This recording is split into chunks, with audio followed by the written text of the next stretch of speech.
আজকের ঠাকুরঘর থেকে ব্লগটা শুরু করছি। আজকের হচ্ছে আমার বিশেষ দিন একটা, আজকে আমার মেয়ের জন্মদিন।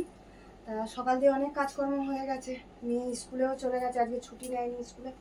বললাম যে থেকে যা, স্কুলে যাস না, বলে না স্কুলে যাবে, বন্ধুরা বলেছে যেতে যাবে বলে স্কুলে চলে গেছে।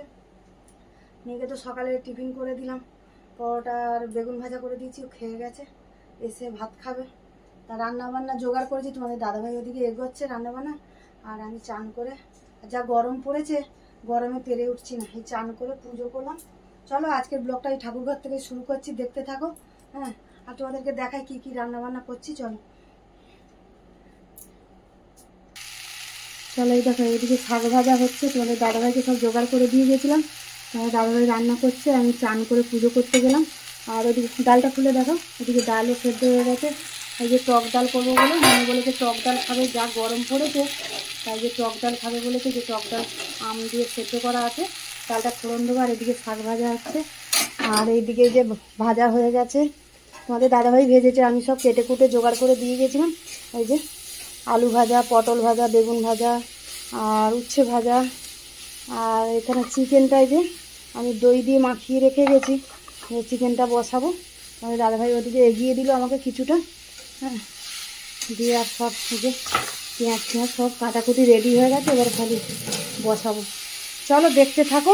হ্যাঁ, ব্লগটা তোমাদের নিশ্চয়ই ভালো লাগবে লাইক কমেন্ট শেয়ার করো বন্ধুদের সাথে। দেখো বন্ধুরা, এই যে মাংসটা বসিয়ে দিয়েছি, মাংসটা কষানো হচ্ছে, আর এইদিকে যে ভাতও ফুটছে, ডালাও হয়ে গেছে, অনেক তাড়াতাড়ি করছি। এদিকে ওইদিকে ভাজাভুজিগুলো তো হয়ে গেছে, তোমাদের দাদাভাই এগিয়ে দিল, আর আমি এসে যে ডালটা ফোড়ন দিয়ে আর মাংসটা বসিয়েছি। চলো লাস্টে পায়েসটা বসাবো, ভাতটা আর মাংসটা হয়ে যাক, তারপরে চলো মাংসটা হতে থাকো। চলো বন্ধুরা, রান্না তো হয়ে গেছে, এই যে মেয়ের খাবারটাও গোছাবো, কেন স্কুল থেকে এসে যাবে এবারে। এই যে ভাত তো গরম গরম একদম ভাত করেছি, আর এখানে তো দেখালাম তখন 5 রকমের ভাজা, সাথে শাক ভাজা আছে, আর এখানে যে টক ডাল করেছি আম দিয়ে, এই যা গরম পড়েছে, আর এই যে চিকেন একদম দই দিয়ে কষা কষা, একদম একটু মাখা মাখা ঝোল রেখেছি, একদম কষা শুকনো করিনি। আর এখানে এই যে আমের চাটনি আছে, আমের চাটনিটা কালকে করেছিলাম তো অনেকটা আছে বলে, এই জন্য আমের চাটনি আর আজকে করিনি রে। চলো মেয়ের খাবারটা গুছিয়ে নিই। এই দেখো বন্ধুরা, এই যে পায়েস তো বসিয়ে দিয়েছি, পায়েসটা এই যে রান্নাবান্না করে লাস্টে বসালাম, কেন রান্নার সময় তো তখন এই তেল ছিটকাবে, ওই জন্য তখন আর পায়েসটা বসাইনি, আমি এই যে লাস্টে বসিয়েছি। পায়েসটা হয়ে এসছে, আর একটু বাকি আছে। আজকে পায়েসটা ভাবছি একটু বাতাসা দিয়ে করবো, তোমাদের দাদাভাইকে বলেছিলাম লাল বাতাসা নিয়ে আসতে, আর বাতাসা দিয়ে করবো। চলো পায়েসটা হোক, নিয়ে এখনও আসেনি, এবারে এসে যাবে।